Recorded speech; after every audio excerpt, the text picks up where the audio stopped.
საქართველოს პირველი არხი წარმოგიდგენთ.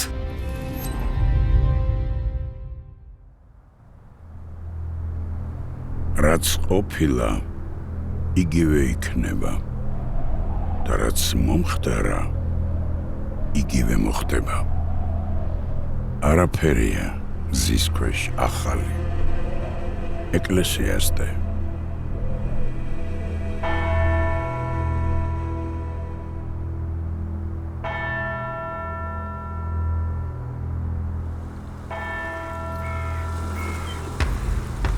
მეექვსე საუკუნე.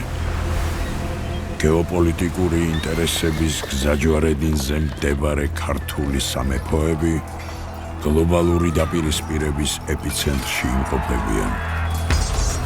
რომი და ირანი აბრეშუმის გზის კონტროლისთვის ერთმანეთს ებრძვიან. 10 წელია ეგრისში დიდი ომი მძვინვარებს. ციხე ქალაქები ხელიდან ხელში გადადის. ეგრისის მეფე გუბას თავისი ქვეყნის გადასარჩენად ურთულესი გადაწყვეტილებების მიღება უხდება.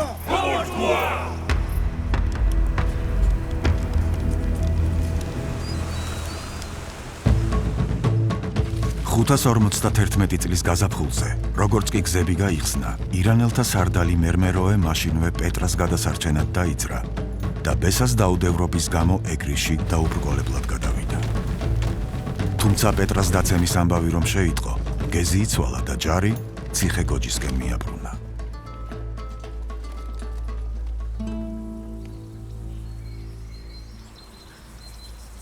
პროკოპი კესარიელი და აგათია სქოლასტიკოსი ციხე გოჯს ეგრისის უდიდეს ქალაქად მოიხსენიებენ. მას სამი მხრიდან მდინარე და ციცაბო კლდეები იცავდა. აღმოსავლეთის მხრიდან კი 3 კილომეტრის სიგრძის და 2 მეტრის სისქის გალავანი ჰქონდა. მთის წვერზე მთავარი ციხე იდგა, საიდანაც მთელი კოლხეთის დაბლობი ჩანდა და კონტროლირდებოდა. ქალაქი და მდინარე ტეხურზე კლდეში დაკვეთი გვირაბი ჩადიოდა, რომელსაც გემები ადგებოდნენ. ციხე გოჯი უმნიშვნელოვანეს სამხედრო ბაზას წარმოადგენდა, სადაც იარაღის და სურსათის მნიშვნელოვანი მარაგები ინახებოდა და საჭიროების შემთხვევაში ხანგრძლივ არყასაც გაუძლებდა და სხვა ციხეებსაც მოაბარაგებდა. სწორედ ამიტომ, ვინაიდან პეტრა აღარ არსებობდა, მერმეროე მიზანში ციხე გოჯი ამოიღო, რადგან თუ ირანელები ამ ქალაქს აიღებდნენ, თელში და ეგრისში გაბატონდებოდნენ და ზღვაზეც გავიდოდნენ. ბესას სიხარბე ადგილობრივ მოსახლეობას ძალიან ძვირი დაუჯდა. ირანელები შიდა ეგრისის ქალაქებს და სოფლებს შეესილნენ. რომაელებს ეგრისში 12,000 ჯარისკაცი ჰყავდათ. 3,000 ციხე გოჯს იცავდა. 9,000 კი რიონის მარჯვენა ნაპირზე ნესოსის მიდამოებში იყო დაბანაკებული.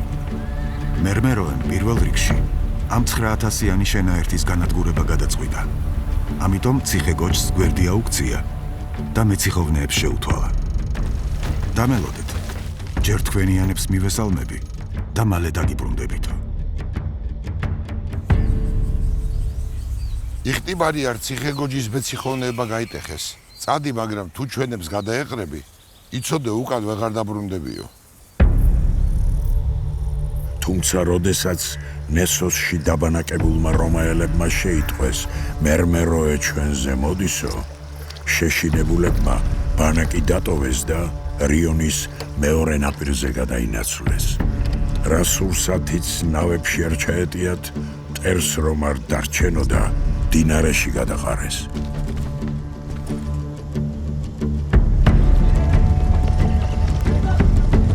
ირანელებს მტრის ბანაკი ცარიელი დახვდათ. ბრაზისგან გულგასიებულმა მერმეროემ იქაურობა გადააწყვევინა და თავისი ლაშქარი ისევ ციხე გოჯს მიაყენა. მეციხოვნეთა ყურადღების გასაფანტად მშვილდოსნები ქალაქის ზედა ჭიშკრისკენ გაგზავნა. თავად კი ძირითადი ლაშქრით, ლოცვა-ტყორცნებით და სპილოებით მთავარ კარიბჭეს შეუტია.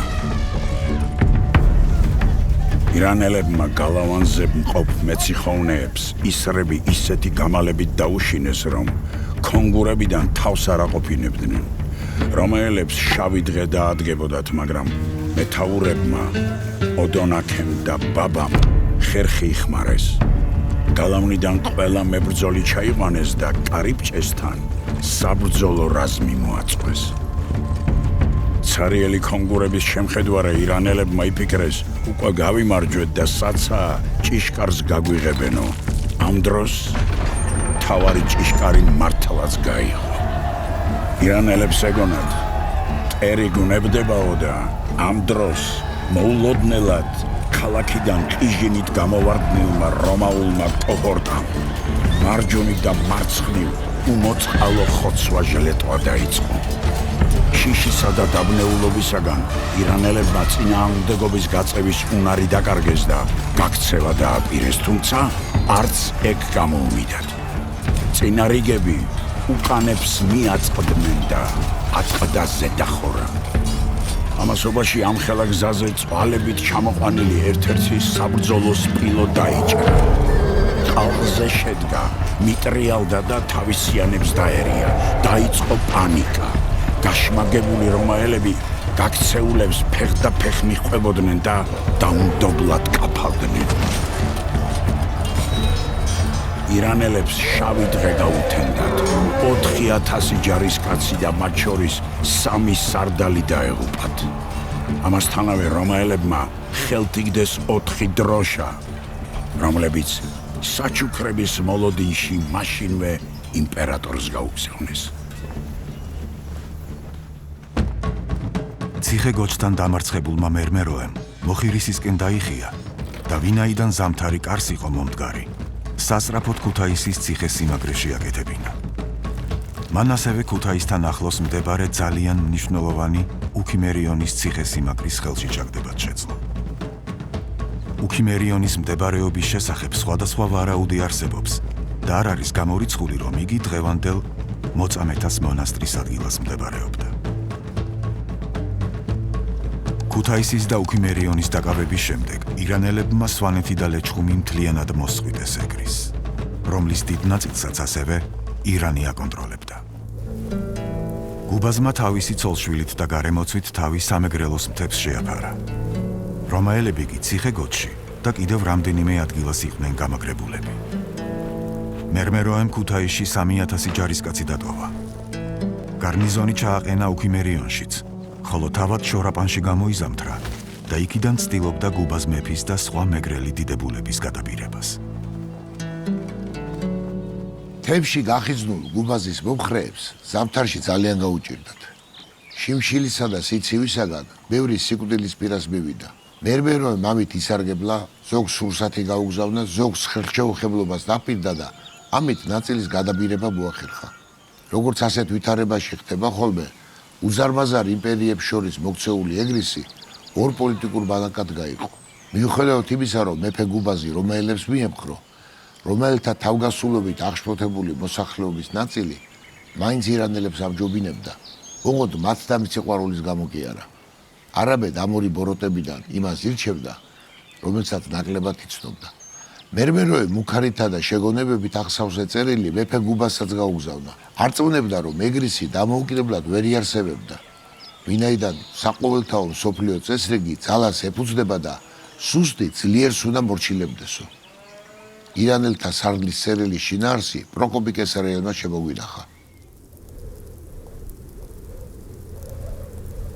ორი რამა წესრიგებს ამ ქვეყნიურ ცხოვრებას: ძალა და გონიერება. ვინც მეზობლებზე ძლიერია, თავის ნებაზე ცხოვრობს და ყველას მის ჭკუაზე ატარებს. სუსტები კი თავის მბრძანებელს ელოლიავებიან და მლიქვნელობით შოულობენ იმას, რის მისაღებადაც ძალა არ ყოფნა. ეს ცხოვრება ასია მოწყობილი. ხოდა ძვირფასო გუბას, შენ თუ გონია, რომ სპარსელებს ომში გვაჯობებ? ნუ ღარა ყოფნე. შეგვებრძოლე და გვაჩვენე რა ვაშკაციც ხარ. ხოლო თუ ხვდები, რომ წინ ვერ აღგვიდგები, მაშინ მოდი, ეთაყვანე ხოსროს და შენს და შენი სამეფოთ სამუდამოდ დაცულები იქნები. თუ არც ერთი ეს გზა არ მოგწონს, სხვა ქვეყანაში გადაიკარგე და შენი უგუნურების გამო გაწამებული ხალხი ამოასუნთქე. ნუ მიეცემი მათ თურიმეც რომ რომაელები მოგეშველებია. ისინი ამას ვერასდროს შეძლებენ. გუბას მეფემ მერმეროეს არ უპასუხა, რითაც აგრძნობინა რომ საკუთარი თავის ფასი იცოდა და მასთან მუქარის ენით ვერაფერს გააწყობდნენ. იგი ხედავდა რომ რომის და ირანის ომში ეგრისელთა მხარდაჭერას დიდი მნიშვნელობა ჰქონდა და ამ გარემოებიდან მაქსიმალური სარგებლობის გაბოდნობას ცდილობდა.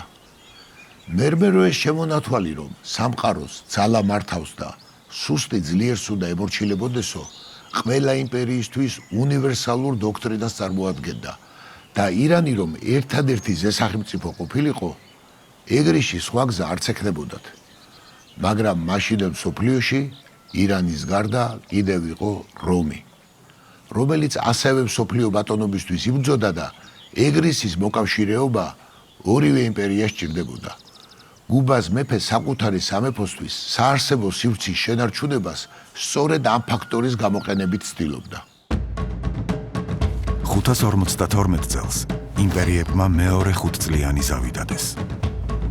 შეთანხმების თანახმად რომაელებმა 46 კენდინარი, ანუ 1472 კილოგრამი ოქრო გადაიხადეს, რათა ირანს ეგრისიდან ჯარი გაეყვანა.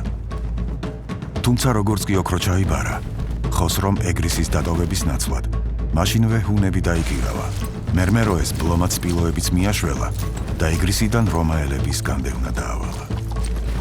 თავის მხრივ საუკეთესო სტრატეგოსების მეთაურობით დიდი ჯარი გამოგზავნა იუსტინიანემაც და ეგრისისთვის ომი გაგრძელდა. 552 წელი ხარეებმა პოზიციურ ბრძოლებში გაატარეს. მერმეროემ თავდაპირველად ალყა შემოარტყა გუბას მეფის კუთვნილ ერთ-ერთ ციხეს, მაგრამ მეციხოვნეები მაგრად დაუდგნენ და ვერაფერი გააწყო. კიდევ რამდენიმე შეტაკება მოხდა და ამასობაში ზაფხულიც გავიდა. მას შემდეგ, რაც ბესამ პეტრა დაანგრია, ირანელებმა მიზანში ფაზისი, ანუ ფოთი ამოიღეს. მერმეროემ ციხე-გოჯის აღება ორჯერ სცადა, რის შემდეგაც ზღვისკენ გზა ხსნილი ექნებოდა, მაგრამ არაფერი გამოუვიდა და გადაწყვიტა ფაზისისთვის რიონის მარცხენა ნაპირიდან შეედია. ირანი ეგრის ცხენის წყლამდე აკონტროლებდა, მაგრამ ფაზისისკენ მიმავალი გზები რომაელებს კარგად ჰქონდათ გამაგრებული. ციხე-გოჯში და ნესოსში ჯარები ეყენათ, ხოლო რიონის მარცხნივ მდებარე ციხე-სიმაგრე ტელეფის სტრატეგოსი მარტინე იცავდა. ისტორიულ გურიაში, სოფელ ზემო ტოლებში, სამი მხრიდან მიუვალ მთაზე შემორჩენილია ტელეფისის შიდა ციხის ნანგრევები, რომელიც მე-6 საუკუნეში სტრატეგიული მნიშვნელობის სიმაგრეს წარმოადგენდა. ტელეფისის ზღვის დონიდან 200 მეტრზე მდებარეობს, რაც კოლხეთის დაბლობისთვის მნიშვნელოვანი სიმაღლეა. ამიტომ ეს ციხე-სიმაგრე მთელში და ეგრის ხელისგულივით დახურებდა და ამასთანავე რიონის მარცხენა სანაპიროზე გამავალ გზებს აკონტროლებდა. 553 წელს ირანელები ტელეფის მოულოდნელად მიადგნენ, თუმცა ვინაიდან ციხე ბუნებრივად კარგად იყო დაცული, მისი აღება იოლი არ აღმოჩნდა. მაშინ მერმეროემ ხერხს მიმართა, ხმები დააყრევინა სარდალი ავადარის, სადაცაა მოკვდებაო და ჯარი ციხეს მოაშორა. მერმეროე კარვიდან არ გამოდიოდა და უახლოეს მეგობრებსაც კი არ ენახვებოდა. მისი ავადმყოფობა თანდათან ირანელთა ბანაკშიც დაიჯერეს და რომაელების ჯაშუშებმაც თავისიანებს იგივე ამბავი მიუტანეს.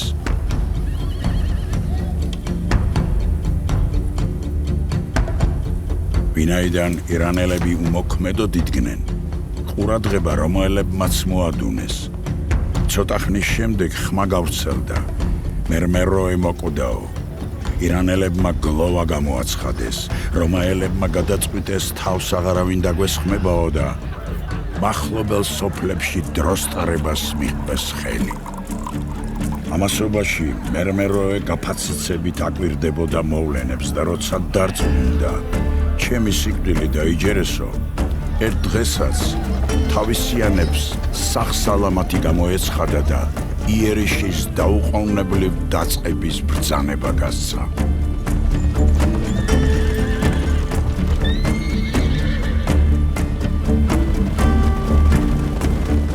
ამ ხრიკით დაბნეულმა რომაელთა სარდალმა მარტინემ გარნიზონს ტელეფისის დატოვება და ციხიდან კილომეტრნახევრით დაშორებულ მეკოთნეთა სოფელში გადანაცვლება უბრძანა, სადაც ბესას და იუსტინეს რაზმები იდგნენ. მარტინემ ჭანთა 500 კაციანი რაზმის მეთაურ თეოდორეს ზურგის გამაგრება და ირანელთა თვალთვალი დაავალა. მარტინე ომებში გამოცდილი კაცი იყო და მიხვდა, რომ ირანელები ტელეფისში არ გაჩერდებოდნენ, ამიტომაც თავისი რაზმი თვითონაც მეკოთნეთა სოფლისკენ დაიხია. მე-6 საუკუნის რომის იმპერიის 1000 ჯურის დაქირავებული მეომრებისგან შემდგარი ჯარი ძველი რომის განთქმულ ჯარს დისციპლინით საგრძნობლად ჩამოუვარდებოდა. მეკოთნეთა სოფლისკენ მიმავალი თეოდორე გზად რომაელ ჯარისკაცებს გადააწყდა, რომლებიც თავისას არც ასეთ ვითარებაში იშლიდნენ, ადგილობრივ მოსახლეობას სახლებში უცვლიდებოდნენ და ძარცვალდნენ. თეოდორე ამაოდ ცდილობდა ჯარისკაცებისთვის აეხსნა, რომ ამ უგუნური საქციელის გამო მალე სასტიკად დაისჯებოდნენ. მაგრამ მას მხოლოდ ერთეულებმა დაუჯერეს, თავაშვებული ჯარისკაცები ძალადობას განაგრძობდნენ და მალე საკუთარ სიხარბეს შეეწირნენ კიდეც. ირანელებმა თითქმის ყველანი დახოცეს. გადარჩენილები ყვირილით გაიქცნენ მეკოთნეთა სოფლისკენ, სადაც არეულობა დაიწყო. დაბნეულმა სტრატეგოსებმა მტერთან შებმის ნაცვლად უკან დახევის ბრძანება გასცეს და საბოლოოდ ყველაფერი იმით დასრულდა, რომ დამფრთხალი რომაელები სტრატეგოსებიანად თავქოდ მოგლეჯილები გაიქცნენ, რიონზე გადავიდნენ და ასე სირბილით მივიდნენ ტელეფისიდან 5 ფარსანგით, ანუ დაახლოებით 20 კილომეტრით დაშორებულ ნესოსამდე. მე ახლა სენაკისა და აბაშის მუნიციპალიტეტების საზღვარზე, სოფელ გაღბაზანათის სანახებში ვიმყოფები.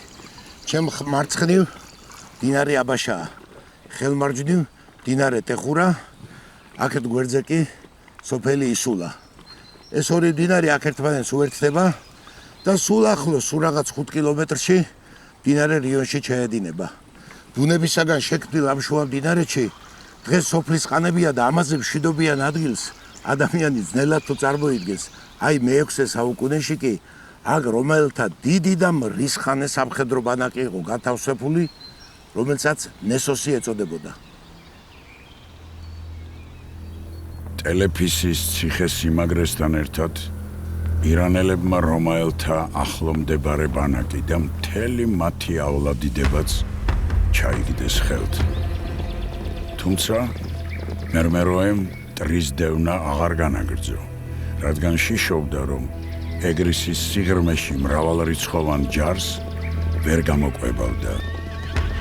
ამის ნაცვლად ტივები ერთმანეთზე გადააბმევინა, რიონზე ხიდად გადო და მთელი ჯარი უდანაკარგოდ გადაიყვანა მეორე ნაპირზე, საიდანაც ჯერ ონოგურისის ციხეში მივიდა, რომლის გარნიზონიც დამატებითი რაზმით გააძლიერა და შემდეგ ქუთაისში დაბრუნდა. ონოგურისის ციხე ეგრისში, უნაგირას მთაზე, ციხე-გოჯის მახლობლად მდებარეობდა, დღევანდელ მარტვილის მუნიციპალიტეტის სოფელ აბედათში, ღვთისმშობლის ბიძინების მამათა მონასტრის ადგილას, საიდანაც თითქმის მთელი სამეგრელო ჩანს. 553 წლის კამპანია მერმეროემ წარმატებულად ჩაატარა. რიონის მარცხენა მხარე რომაელებისგან მთლიანად გაწმინდა და ონოგურისში, მოხირისში, ქუთაისში, როდოპოლისში, სკანდეში და შორაპანში გარნიზონები ჩააყენა. ირანელები ფაქტობრივად მთელ აღმოსავლეთ ეგრისს აკონტროლებდნენ. მერმეროე გადამწყვეტი დარტყმისთვის ემზადებოდა, მაგრამ ამჯერად ნამდვილად თავად გახდა და სამკურნალოდ ქართლში გადავიდა, სადაც მალე გარდაიცვალა კიდეც. მერმეროეს მტრებიც კი დიდ პატივს მიაგებდნენ და მას ახასიათებდნენ როგორც გონიერებით გამორჩეულ და საომარ საქმეებში გამორწმენდილ ვაჟკაცული სულის მქონე ადამიანს. მერმეროე მოხუცებული იყო და ფეხები ისე ჰქონდა დასიებული, რომ ცხენზე ვერ ჩდებოდა, მაგრამ მაინც დაუღალავა ჩრომობდა. საკაცი დაქონდათ და ასე ჩამოუვლიდა ხოლმე რაზმებს, რითაც მოწინააღმდეგეს შიში ზარს ემდა, თავისიანებს კი ამხნევებდა. საქმის სწორად წაყვანის მეოხებით მერმეროემ ბევრი გამარჯვება მოიპოვა და თავისი ცხოვრებით დაამტკიცა, რომ წინამძღოლობის უნარს სხეულის ძლიერება კი არა, გონიერება განაპირობებს. ზოროასტრის მიმდევართა წესის თანახმად, მერმეროეს გვამი ქალაქგარეთ გაიტანეს და მინდორში ხეცებს და ფრინველებს მიუგდეს შესაჭველად. სარდლის გარდაცვალება შაჰმა ძლიერ განეცადა, მაგრამ ჯარი უპატრონოდ რომ არ დარჩენილიყო, მის ლაცვლად მალევე დანიშნა ნახორაგანი, კაცი ფრიად წარჩინებული და სახელოვანი, თუმცა სარდლობის უნარით იგი მერმეროესთან ახლოსაც ვერ მოვიდოდა. ტელეფისის დაკარგვის შემდეგ რომაელს სარდლებს და ეგრისის მეფეს ურთიერთობა ძალიან გაუფშტათ. რუსტიკე და მარტინე გუბაზის მიმართ მტრობას აღარ ბალავდნენ, რასაც გუბაზე ციზულვილით პასუხობდა. ნადიბებზე და შეკრებებზე მეზობელ ტომთა ელჩების თანდასწრებით მათ ლაჩრებს და გაიძვერებს უწოდებდა და დაუფარავი ზიზღით ეპყრობოდა. თუმცა უთანხმოების მიზეზი ბევრად უფრო ღრმა იყო, ვიდრე ტელეფისის მარცხი. რომაელი სტრატეგოსები და ჯარისკაცები ომში საშორის გამო მიდიოდნენ. ისინი ოქროს გამო წირავდნენ სიცოცხლის და მათ სხვა мотиваცია არ გააჩნდათ. გუბაზ მეფე და ეგრისელები კი სამშობლოს და ოჯახების დასაცავად იბრძოდნენ და ვინაიდან მხარეებს სრულიად განსხვავებული მიზნები ჰქონდათ, ნათელია რომ საერთო ენის პოვნა გაუჭირდებოდათ. ტელეფისის მარცხით განაწყენებულმა იმპერატორმა ბესას ყველა ძველი ცოდვა ერთად გაუხსენა. თანამდებობა და მთელი ქონება ჩამოართვა და აფხაზეთში გადაასახლა. მარტინეს კი ჯერჯერობით ხელი არ ახლა. მაშინ რუსტიკემ და მარტინემ გუბაზის თავიდან მოშორება გადაწყვიტეს, რადგან შიშობდნენ, რომ იგი ყველა მათი მარცხის შესახებ იმპერატორს შეატყობინებდა. შეთქმულებმა იმპერატორს ხმა მიაწვდინეს. ეგრისის მეფე გვალატობს, ირანელებს ემხრობაო და ამით ფაქტობრივად მისი მკვლელობის დასტური ითხოვეს. იუსტინიანემ ორაზროვანი პასუხი გამოგზავნა, რითაც ჯერ გუბაზი გაწირა, სამომავლოდ კი თავად შეთქმულებიც. შემდგომში, როდესაც ამ მკვლელობის გამო ეგრისში მღელვარება დაიწყო, იმპერატორმა ხელები დაიბანა და ყველაფერი სარდლებს დაბრალდათ. მზაკვრობა და ღალატი რომში ჩვეულებრივი ამბავი იყო. ეს არავის უკვირდა. სინამდვილეში გუბაზის მკვლელობას ორი რომაელის სარდლის განაწყენებაზე გაცილებით ღრმა მიზეზი ჰქონდა. გლობალური ეკონომიკური ინტერესებიდან გამომდინარე, იმპერიები ცდილობდნენ, რომ ერთიანი საკანონმდებლო სივრცე და საგადასახადო სისტემა მაქსიმალურად დიდ ტერიტორიაზე გაევრცელებინათ. ვინაიდან რაც უფრო მეტი გზა კონტროლდებოდა, ხაზინაში მით მეტი შემოსავალი შემოდიოდა. რომსაც და ირანსაც სურდათ, რომ ეგრისის გზებიდან და პორტებიდან შემოსული გადასახადები მთლიანად მათ განკარგულებაში დარჩენილიყო და ამიტომ ორივეს ისეთი ქვეყანა სჭირდებოდა, რომელიც საკუთარ ინტერესებს დაივიწყებდა და უსიტყვოდ შეასრულებდა, რასაც გარედან უბრძანებდნენ. თუმცა ისიც ცხადია, რომ ასე მდგომარეობას ვერ შეეგუებოდნენ საზრიანობით განთქმული ეგრისელები, რომლებიც კოლხთა ძველი სახელით ამაყობდნენ და დამოუკიდებლობას არ თმობდნენ. მეფეც თავის ხალხს მუდმივად მოუწოდებდა, დავიცვათ სამშობლო და გახსოვდეთ, რომ დამორჩილებული სიამაყე ვეღარ აღორძინდებაო. ვინაიდან დამოუკიდებელი და დაუმორჩილებელი ეგრესი ორივე იმპერიის ინტერესებს ეწინააღმდეგებოდა, შაჰსაც და იმპერატორსაც გუბაზი სასიკვდილოდ ჰყავდათ გაწირული. რადგან იმედოვნებდნენ, რომ უთავოდ დარჩენილ ქვეყანას იოლად მოუღებდნენ ბოლოს. რუსტიკემ და იოანემ ვითომ და ონოგურისის ციხეზე თავდასხმის დასაგეგმად გუბაზ მეფე ხობის წყალთან მიიწვიეს და იქ უიარაღოთ და მცირე ამალით მისული ვერაგულად მოკლეს. ამ დროს გუბაზი დაახლოებით 30 წლის უნდა ყოფილიყო.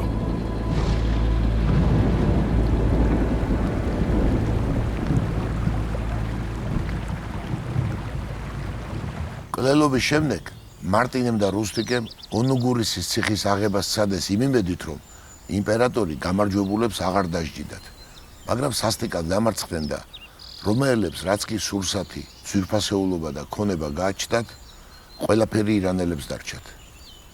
აგათია სქოლასტიკოსი გუბაზის მკვლელობისა და ონოგურისის მარცხის გამო მთელ პასუხისმგებლობას რომაელებს აკისრებს. ნათელია, რომ რომაელებმა ღვთისრისხვა სწორედ უსამართლოდ დახრილი სისხლის გამო დაიტეხეს. მათ ყველაზე ცუდი გეგმა აირჩიეს, რის შედეგადაც 50,000 მებრძოლი 3,000 ირანელმა სასტიკად დაამარცხა და ბევრიც დახოცა. გუბაზის მკვლელობა მთელი ეგრისი საშინლად ააღელვა. მათ გადაწყვიტეს, რომ ამიერიდან რომაელებს აღარ გაკარებოდნენ და აღარც მათთან ერთად ელაშქრათ. მას შემდეგ, რაც გუბაზი თავიანთი ადაწესის მიხედვით დაკრძალეს, უაღრესად შეურაცხყოფილმა ეგრისელებმა რომაელებთან ერთად ბრძოლებში მონაწილეობაზე უარი განაცხადეს. 554 წელი. ონოგურისთან გამარჯვების შემდეგ ირანი თითქმის მთელ ეგრის ფლობდა და ლეჩხუმ სვანეთისკენ მიმავალ გზებსაც აკონტროლებდა. ნახორაგანი თავის ჯარით ქართლში იზამთრებდა, გაზაფხულს ელოდა და ფაზისის ასაღებად ემზადებოდა. ამ რთულ ვითარებაში ქვეყნის წარჩიდებულმა პირებმა სამაგალითო პოლიტიკური კულტურა გამოამჟღავნეს და დიდი წარმომადგენლობითი კრება მოიწვიეს, სადაც ფეოდალური ეპოქისთვის სრულიად უჩვეულო სურათს ვხედავთ. განსხვავებულ პოზიციაზე მყოფი პოლიტიკოსები ერთმანეთს იარაღით კი არა, არამედ არგუმენტებით და ლოგიკით დაუპირისპირდნენ. კრების მონაწილეებმა კი ყველა მხარეს მოусმინეს და გადაწყვეტილება ისე მიიღეს. ხოდა პარლამენტი და პარლამენტარიზმი სხვა რაღაცა. ვინაიდან კოლხები მეტად მძიმე მდგომარეობაში აღმოჩნდნენ, ქვეყნის მმართველებმა კავკასიის ერთ ხეობაში დიდძალი ხალხი საიდუმლოდ შეკრიბეს და მსჯელობა დაიწყეს ირანელების მხარეზე გადავიდეთ, თუ ისევ რომაელებთან დავრჩეთო. კრების დღის წესრიგში მხოლოდ ერთი საკითხი იდგა. ეგრისი ირანის მხარეზე გადავიდო და თუ ისევ რომის მოკავშირედ დარჩებოდა. რომში და ირანში ეგრისის ბედი რომ არავის ანაღლებდა, ამაზე ყველა თახვდებოდა და მხოლოდ იმაზე კამათობდნენ, ამ ორი ცუდიდან რომელი უფრო ნაკლები ბოროტება იყო. თავიდან, როგორც ასეთ დროს ხდება ხოლმე, ყაყანებდნენ.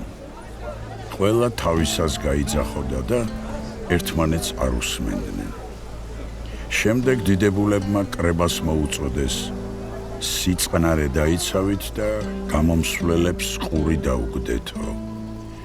პირველად სიტყვა აიეტმა ითხოვა, რომაელთა მოძულე ბანაკის წინამძღოლმა.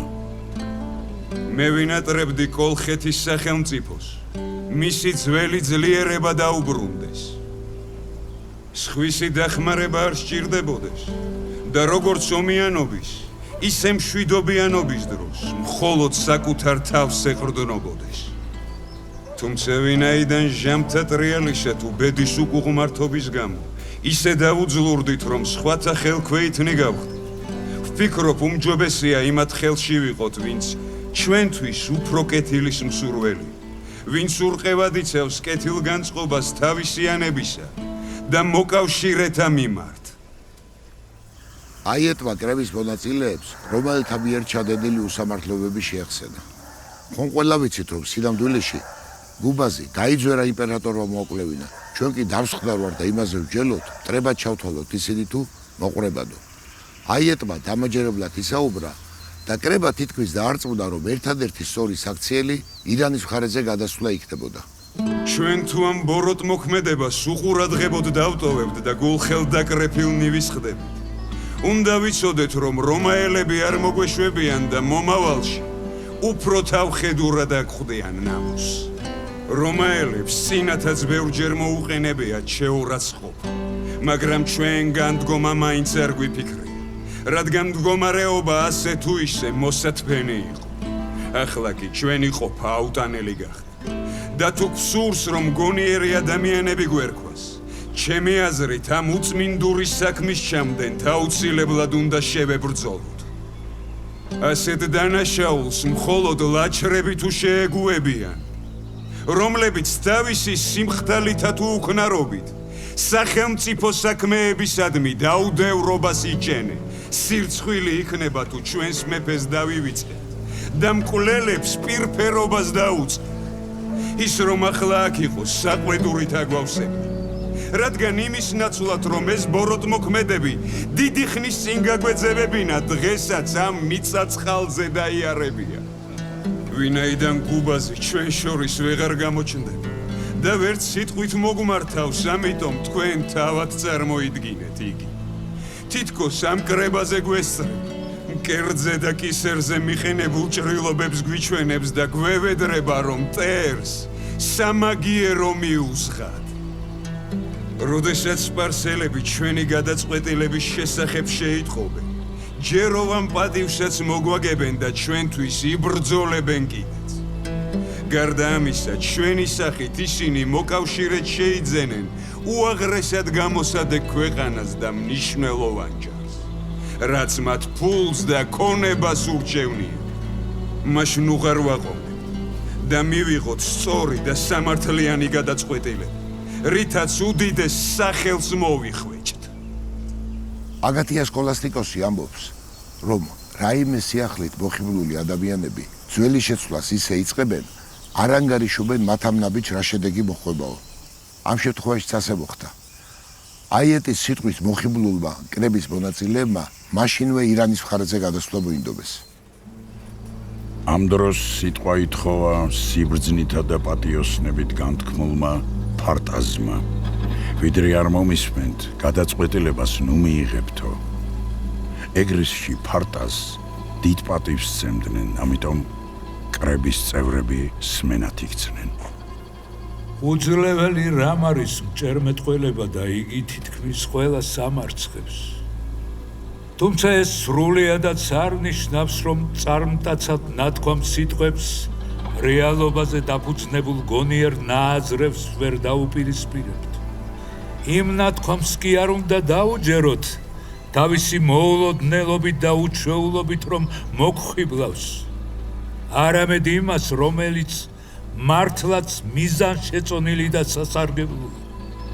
წყეულნი არა მხოლოდ გუბაზის მკვლელები არიან, არამედ ისინიც, რომელთაც ამ მკვლელობის თავიდან აცილება შეეძლოთ და ეს არ გააკეთეს.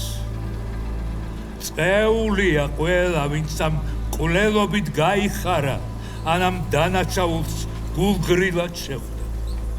დიახ, მე ასე ვფიქრობ. თუმცა მიმაჩნია, რომ სპარსთა მხარეზე გადასვლა სასარგებლო მაინც არ იქნება.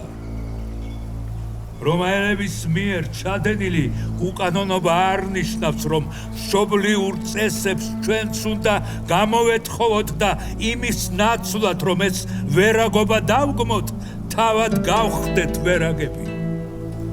ბრას ნუ ავყვებით და კარგად გავთვალოთ, რა აჯობებს ჩვენი ქვეყნის მომავლისთვის.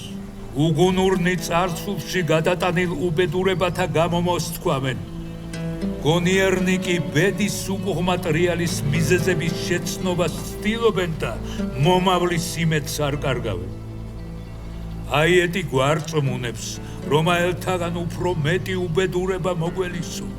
სპარსელებს კი აქებს და სურს რომ სავედრებლად ჩვენივე ფეხით ვიახლოთ მოსისხლებ მტერს. რატომ უნდა მოვიქცეთ ასე?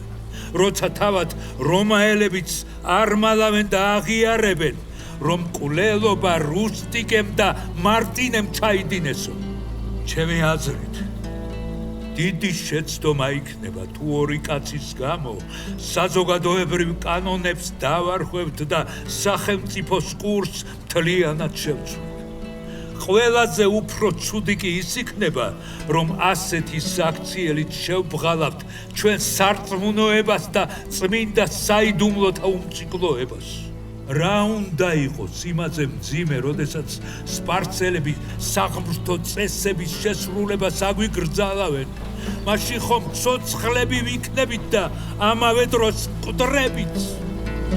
თუ სულებს წავიწყმეთ, რას მოვიგებთ თუნდაც მთელი სპარსეთი რომ შემოვიერთოთ?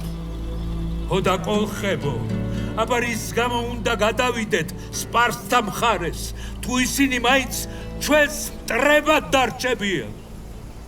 აი, ასეთი დონის პოლიტიკური დებატები იმართებოდა მე-6 საუკუნის ეგრისში, თანაც ქვეყნის საგარეო ორიენტაციის შესახებ, რაც ქართული პოლიტიკის მარადიულ ქვაკუთხედს და ამავე დროს განხეთქილების ვაჟხსაც წარმოადგენს. გარდა იმისა, რომ გამოსვლელთა სიტყვები მჭერმეტყველებისა და მაღალი პოლიტიკური კულტურის ბრწყილვადი ნიმუშებს წარმოადგენენ, ისიც ხადია, რომ ორატორები მიმართავენ სათანადოდ მომზადებულ და განათლებულ აუდიტორიას, რომელსაც ასეთი გამოსვლების შეფასება და დაფასება შეეძლო. როდესაც აგათია სკოლასტიკოსი მეგრელების შესახებ ამბობს, ისინი ბარბაროსები კი არ არიან, არამედ თავიანთი ცხოვრებისთვის სახელმწიფოებრივი და სამართლებრივი სახე აქვთ მიცემულიო, ეს პირველ რიგში იმას ნიშნავს, რომ ეგრისში შესაძლებელი იყო ისეთივე განათლების მიღება, როგორც რომის იმპერიის საუკეთესო სასწავლებლებში. ამასვე ადასტურებს ბერძენი ფილოსოფოსი თემისტიოსი, რომლის ცნობითაც ქალაქ ფაზისთან ახლოს არსებული აკადემია, სადაც ჯერ მამამის უსწავლია და მერე თვითონ. ეგრისის რიტორიკულ სკოლაში სხვა რომაული სკოლების მსგავსად ასწავლიდნენ ლიტერატურას, ასტრონომიას, მუსიკას, მათემატიკას, ფილოსოფიას, სამართალს და მჭერმეტყველებას.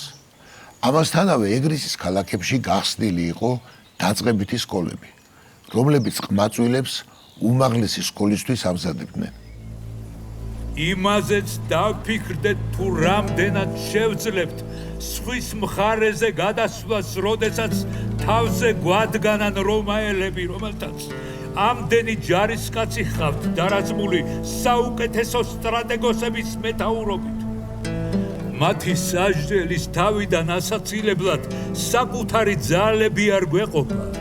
ისინი კი ვისი დახმარების იმედადაც ვაპირებთ ყოფნას, ჯერ კიდევ შორს ქართლში იმყოფებიან და ზლაზნით მოიწევენ წინ, მაშინ როცა რომაელები მთელ ამ ქვეყანას ფლობენ და ჩვენს ქალაქებში ცხოვრობენ. ნუ რა ვინ ცდილობს, რომ მიცვალებული გუბაძი აქ წარმოგვიდგინოს როგორც ლაჩრულად მოტირალი, რომელიც თავის ღია ჭრილობებს გვიჩვენებს და თავს გვაწოდებს. ასეთი საქციელი ვიღაც საცოდავ და სუსტ არსებას იქნებ კიდეც მოუხდეს, მაგრამ არავითარ შემთხვევაში არ შეეფერება მეფეს და თანაც ეგრისიც მეფეს. გუბაძი რომ აქ იყოს, ამგვარი ზრახვებისთვის გაგვიცხავდა და მოგვიწოდებდა, რომ სასოწარკვეთილებას არ ავყვეთ და მონებივით კი არ მოვიქცეთ, არამედ კოლხთა თავისუფალი შეგნებით აღვიჭურვოთ. ვაჟკაცურად ავიტანოთ უბედურება, არაფერი სასირცხო და მამაპაპური წესების შემბილწველი არ ჩავიდინოთ და იმედი ვიქონიოთ, რომ ჩვენს ქვეყანას უზენაესი თვალი არ მოაკლდება. მე გთავაზობთ, რომ რომაელთა მეფეს ამ მკვლელობაში მონაწილეთა სათანადოდ დასჯა მოვსთხოვოთ და თუ იგი ამას იზამს, ამით ჩვენს რომაელებთან უთანხმოებას ბოლო მოეღება. კვლავ ერთად ვილაჩქრებთ და ერთად გავწევთ ცხოვრების ჭაპანს. ხოლო თუ იმპერატორი ჩვენს თხოვნას უარყოფს, ამის შემდეგ მოვითათბიროთ, რამდენად მიზანს შეწონილი იქნება, რომ მეორე გზას დავადგეთ. თუ ასე მოვიქცევით, იმასაც დავამტკიცებთ, რომ ცხონებული გუბაზი არ დაგვიწყნია და იმასაც, რომ საქმეებს დაფიქრებით ვაგვარებთ და არა წინ დაუხედავთ. საგულისხმოა, რომ მიუხედავად ერთმანეთისგან სრულიად განსხვავებული პოზიციებისა, აიეტი და ფარტაძი ერთმანეთს არც ღალატს აბრალებენ და არც უდიერად იხსენიებენ. როგორც ჩანს, ორივენი გუბას მეფის უახლოესი თანამებრძოლები იყვნენ. თავად გუბაზი კი გარემოებიდან და ეგრისის ინტერესებიდან გამომდინარე ამ ორ პოზიციას შორის ლავირებდა.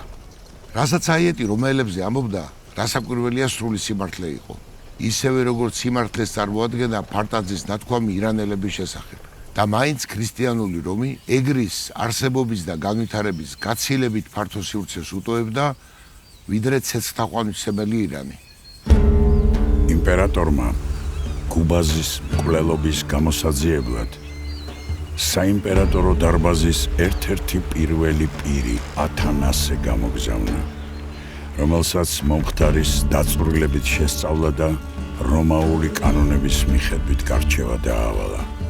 ათანასემ ჩამოსვლისთანავე რუსტიკე და მისი ძმა იოანე გამოძიების დასრულებამდე ქალაქ აფსარუნტის დღევანდელი გონიოს ციხის სატუსაღოში დაამწყვდევინა. 555 წლის გაზაფხულის დადგომისთანავე ნახორაგანი თავისი ჯარით ქართლიდან მოხირისში გადმოვიდა. რომაელებმა საომრად მზადება დაიწყეს და სასამართლო გადაიდო.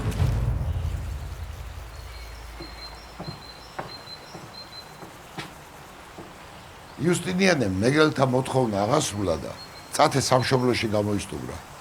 თუმცა მას სამართლიანობის აღდგენა კი არ ადარდებდა, ეგრისის გადგომა აშფოთებდა. ამასობაში კონსტანტინოპოლიდან ეგრისში გუბაზის უმცროსი ძმა წათე ჩამოვიდა, რომელსაც ძველი წესის თანახმად იმპერატორმა სამეფო ნიშნები უბოძა. თვალ მარგალიტით შემკული ოქროს გვირგვინი, ოქრო მკერდით ნაქარგი კოჭებამდე სიგრძის ქიტონი, ოქროთი მოვარაყებული მიტრა და წითელი წაღები.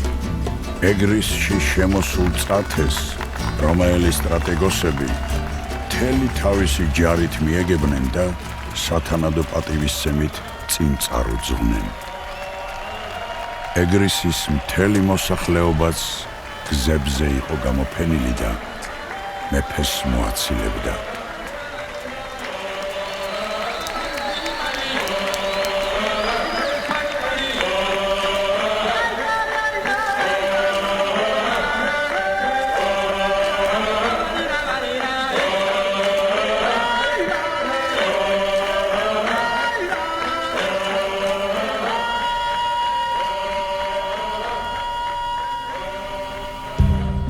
ყოველგნით საყვირების ხმა ისმოდა და დროშები ფრიალებდა.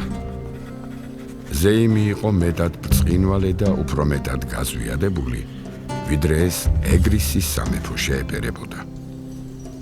მეფე წათე სამეფო საქმეების მოწესრიგებას და თვისტომთა მოვლა შეუდგა, ისე როგორც მას მიაჩნდა საჭიროდ და როგორც ამას მამა პაპათა ადა წესი უკარნახებდა.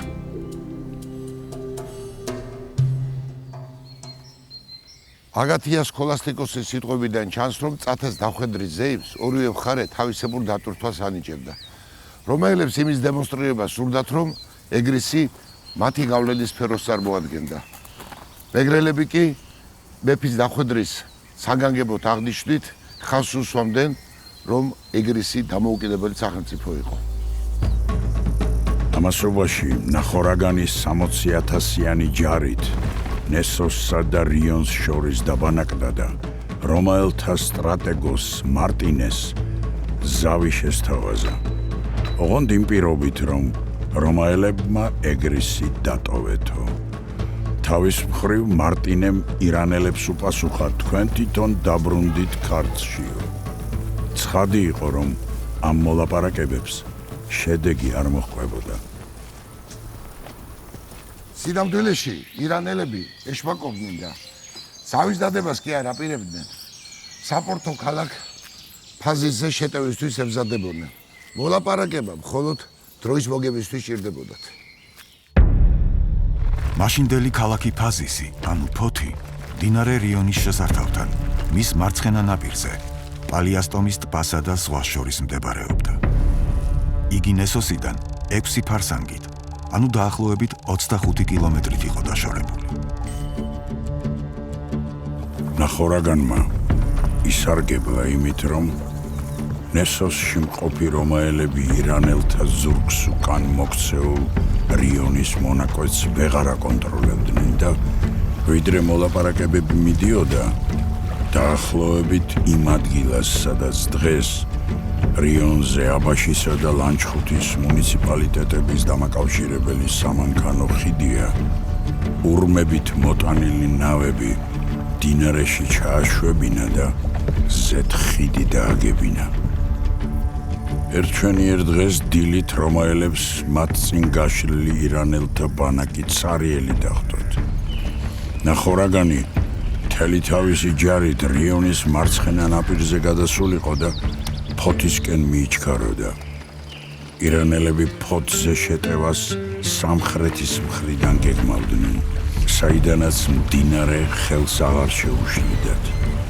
როგორც კი ირანელთა მანევრის შესახებ შეიტყვეს, მოწინააღმდეგისთვის რომ დაესწროთ, რომაელები ნავებში ჩასხდნენ და ფოთისკენ დაეშვნენ.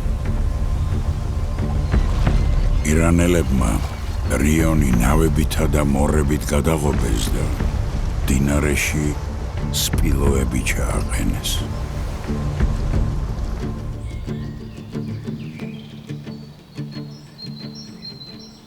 იმ ეპოქაში სპილოები ჯავშა ტექნიკის ფუნქციას ასრულებდნენ და მრისხანი იარაღს წარმოადგენდნენ.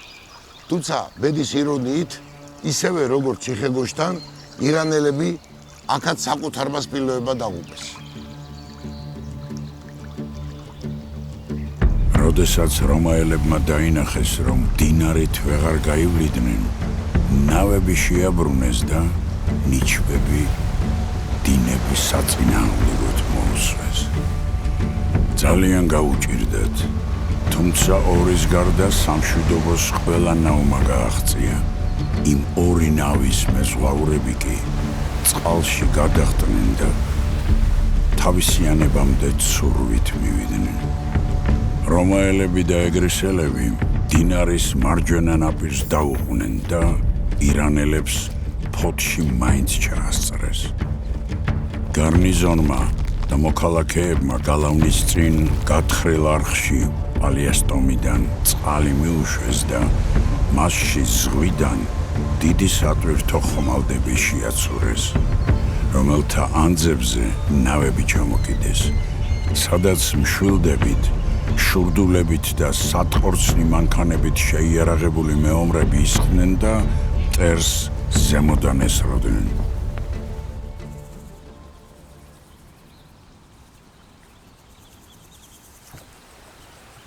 რომაელებმა გებები ქალაქის მეორე მხარეს რიონში შეიყვანეს. ერთი საბრძოლო გები კი მუდმივად ყარაულობდა, რათა ირანელებს სადმე გადმოსვლა არ გაებედათ. გალავნის სიძველის მიუხედავად, ქალაქის დაცველები მხნედ იყვნენ და ეგრისის საზღვაო კარიბჭის ჩაბარებას არ აპირებდნენ.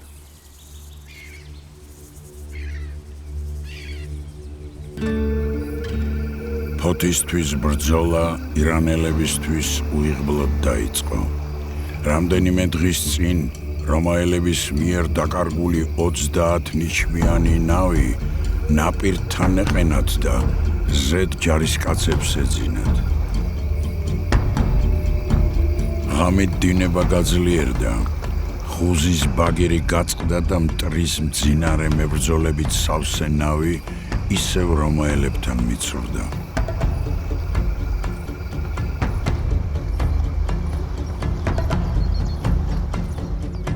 ირანელებმა თავიანთ მუშებს არხის ამოვსება დააწყებინეს, რათა ჯარისკაცებს გალავანთან იოლად მიეღწიათ და კედლის სანგრევი მანქანებიც მიეტანათ.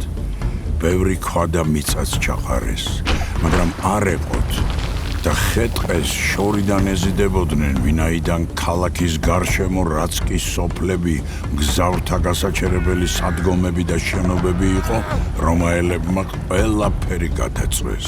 ირანელებს გაცილებით მრავალრიცხოვანი ჯარი ჰყავდათ. ამიტომ თავისიანების გასამხნევებლად და მტრის შეცდომაში შესაყვანად მარტინემ ასეთი ხრიკი გამოიყენა. დილით მთელი ჯარი შეკრიბა, თითქოს რაღაც ჰქონდა სათქმელი და ამ დროს ტვერში ამოგანგლული შიკრიკი ეახლა, რომელმაც განაცხადა კონსტანტინოპოლიდან იმპერატორის წერილი მოვიტანეო. მარტინემ მაშინვე გახსნა გრაგნილი და ისე რომ წინასწარ თვალიც არ გადაუვლია, ხმამაღლა წაიკითხა. გიგზავნი ახალ ჯარს, რომელიც იმაზე მცირე რიცხოვანი არ არის, რაც ახლა გყავს. მოწინააღმდეგე თქვენზე მეტიც რომ აღმოჩნდეს.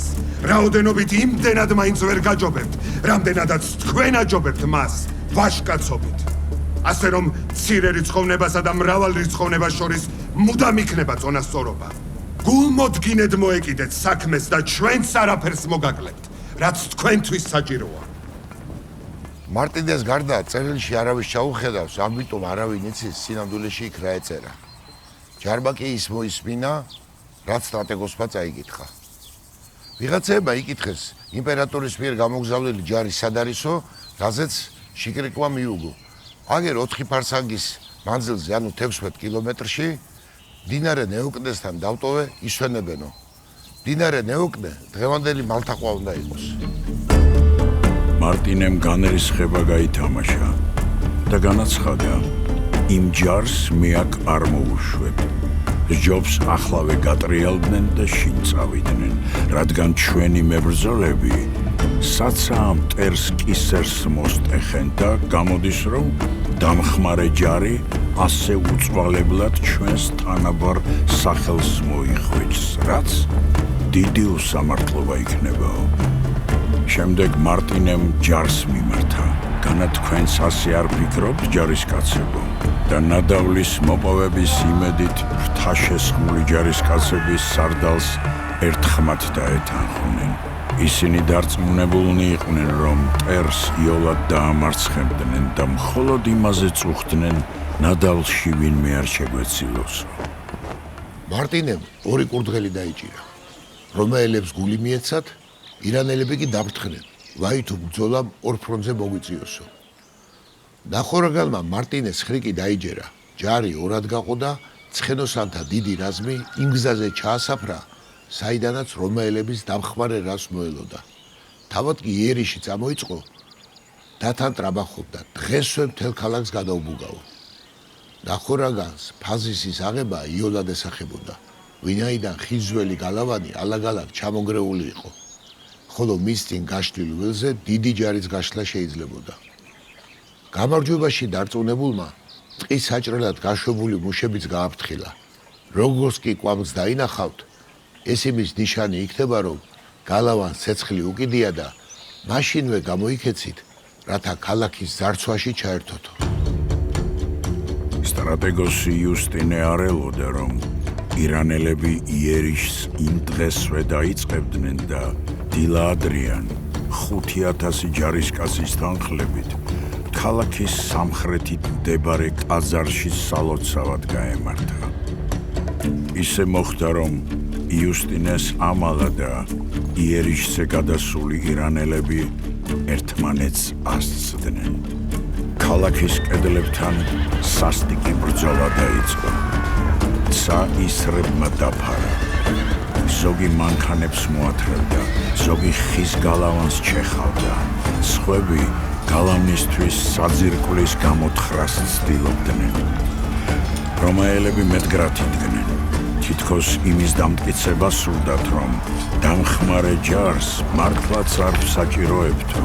ირანელებს ზემოდან შუბებს, ქვებს და ლოდებს აფრიდნენ.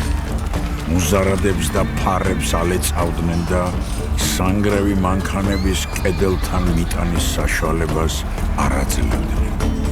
ორივე მხრიდან საყვირებს ჩაბერეს და საომარი ჰანგები აღუგუნეს. ირანელებმა ბობხანს დაჰკრეს, ერთმანეთის დასაშინებლად მებრძოლებმა ყიჟინა დასცეს, რასაც ცხენების ჭიხვინი, ფარების ჯახი და აბჯართა ჟრიალი შეერია. ჰაერის შემზარავი გნიასი დაივსო. ამასობაში იუსტინემ ტაძარი მოილოცა და უკან დაბრუნებულმა ხოცვა ჟელეტა რომ დაინახა, თავის რაზმს დროშების აღმართვა უბრძანა და მტერს ზურგიდან დაარტყა. ირანელებმა იფიქრეს, რომაელთა დამხმარე ჯარი მოვიდაო და შეშინებულებმა უკან დახევა დაიწყეს. თეოდორემ გალავნიდან მოწინააღმდეგეების რიგებში არეულობა რომ დაინახა, ქალაქიდან გამოვიდა და ჭანების რაზმით ბრძოლაში ჩაება, მაგრამ ამ დროს ირანელებმა სპილოები გამოიყვანეს. მათი დახმარებით წყობა გაასწორეს და შეტევა განაგრძეს. ირანელები მტერს უფრო და უფრო ავიწროვებდნენ. რომაელები უკვე გაქცევას აპირებდნენ, როდესაც ერთმა ლეგიონერმა, სახელად ოგნარმა, მისკენ გამოქანებულ სპილოს ისარი შუბლში აწგერა, ცხოველი ტკივილმა გააცუხა. სპილო შემოტრიალდა და თავისიანებს დაერია. ხორთუმით ჯარისკაცებს ათეთიქით ფანტავდა, ფეხებით სრესდა, ცხენებს ეშვებით ფატრავდა. მისი გაშვაგება სხვა სპილოებსაც გადაედოთ და ირანელთა რიგები აირია. შეშინებული ცხენები ლაგამს აღარ ემორჩილებოდნენ, ყალყაზე დგებოდნენ და მხედრებს ძირს ანარცხებდნენ. ამ სანახაობით შეძრწუნებული ჯარისკაცები თავის გადარჩენას ცდილობდნენ, ერთმანეთზე გადადიოდნენ და ამ ზედახურაში ბევრი მათგანი თანამებრძოლთა ხელით დაიღუპა. თავგზააბნეულმა ირანელებმა იარაღი გადაყარეს და მოკურცხლეს. თუმცა სხვებს რაღა მოეთხოვებოდათ, როდესაც თავად სარდალი ნახორაგანი საკუთარი სასოწარკვეთილი მეომრების თვალწინ პირველი გაიქცა ბრძოლის ველიდან. რომაელებმა მტერს დიდ მანძილზე ზდიეს და ვისაც დაეწიმნენ, ყველა მოკლეს. ქალაქში დაბრუნებულებმა კი ირანელების მიერ დატოვებულ კედლის სანგრევ მანქანებს ცეცხლი წაუკიდეს. ნახორაგანმა ყველა სხვა უბედურებასთან ერთად მისგანვე გაბრიყვებული მუშების ცოდვაც დაიდო. კვამლის დანახვით გახარებული ტყის მჭრელები ქალაქისკენ გამოიქცნენ. საბრალოები ქუსლებს კისერში ირტყამდნენ და ერთმანეთს ასწრებდნენ. ნადავლიდან ეგებ ჩვენც რამე შეგვხვდესო და ასე ირბინეს საკუთარ აღსასრულამდე. რომაელებმა ყველანი დახოცეს, თითქმის 2000 კაცი. სულ კი ამ ბრძოლაში ირანელებმა 10,000 მეომარზე მეტი დაკარგეს. ამ სამარცხვინო დამარცხების გამო შაჰმა ნახორაგანი ცოცხლად გაატყავებინა. რაც ცხადია, გეოპოლიტიკურ სურათს ვერ შეცვლიდა. პეტრას დაკარგვამ და ფოცთან განცდილმა მარცხმა ირანელთა გეგმებს ფრთები შეუკვეცა.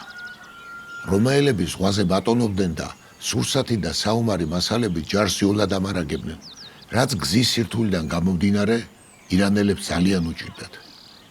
შაჰ ხოსროსთვის სულ უფრო და უფრო ნათელი ხდებოდა, რომ ეგრიში ფეხის მოკიდებას ვერ შეძლებდა. ომი დასასრულს უახლოვდებოდა. რომაელებს მეგრელთა კეთილგანწყობა ძალიან სჭირდებოდა და სწორედ ამ დროს გუბაზის მკვლელების გადადებული სასამართლო დაინიშნა. იმპერატორმა, როგორც ჩანს, რუსტიკესა და იოანეს ჭადრაკის ფიგურებივით შეწირვა გადაწყვიტა. იუსტინიანეს საგანგებო დავალების თანახმად პროცესი დიდი პომპეზურობით წარიმართა, რათა ადგილობრივ მოსახლეობას რომაული სასამართლოს მიმართ მოგზაურობა ეკრძნო.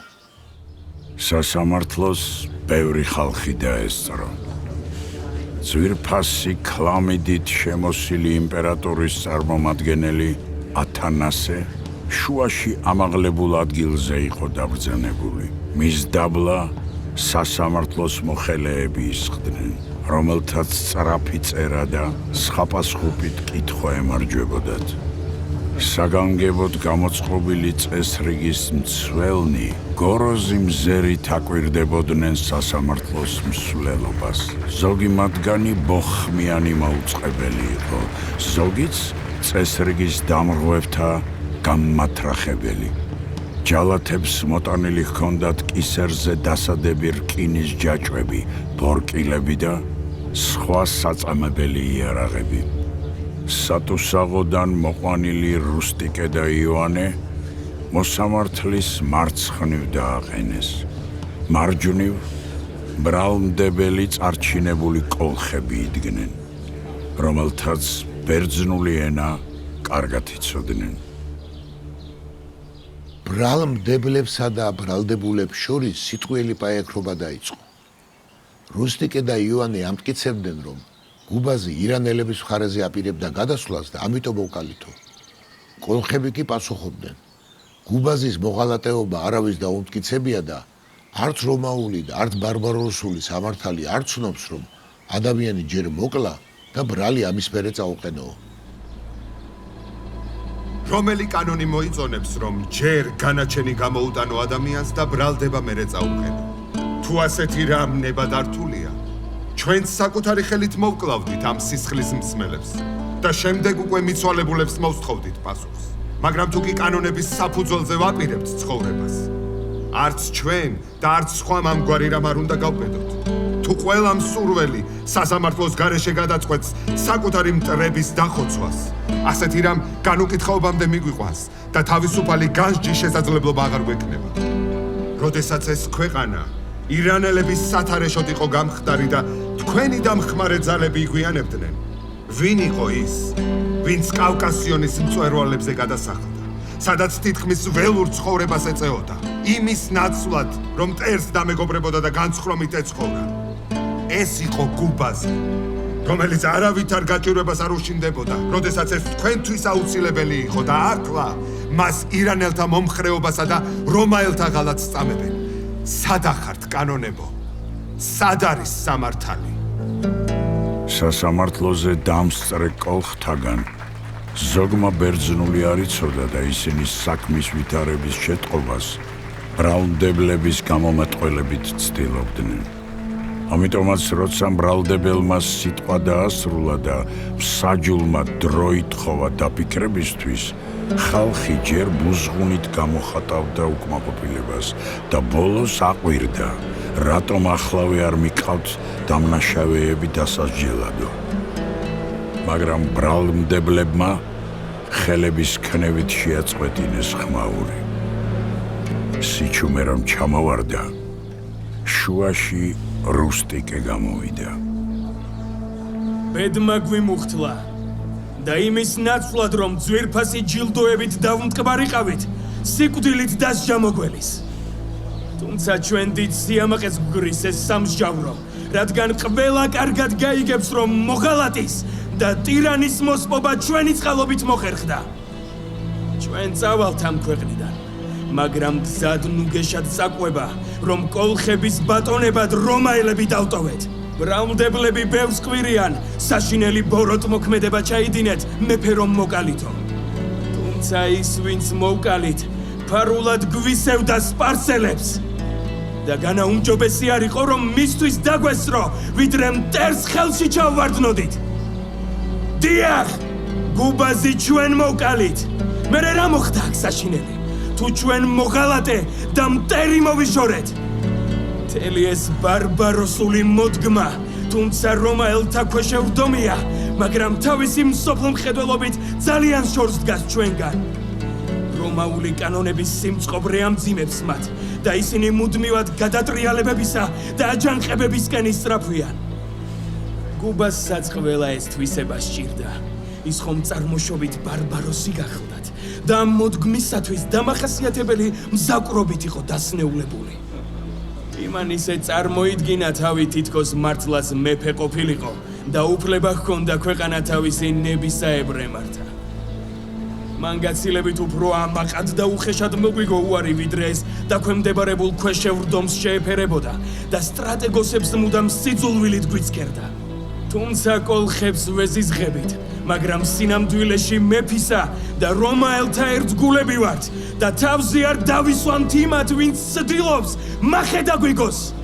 თუ კიდევ მეტის თქმა საჭირო კარგად იცოდემ საჯულო, რომ ჩვენ ამ ჭეშმარიტად კარგი და სამართლიანი საქმის ჩადენა სწორედ დროულად გავბედეთ. და ამაზე მარტინეს თანხმობაც ჰქონდა.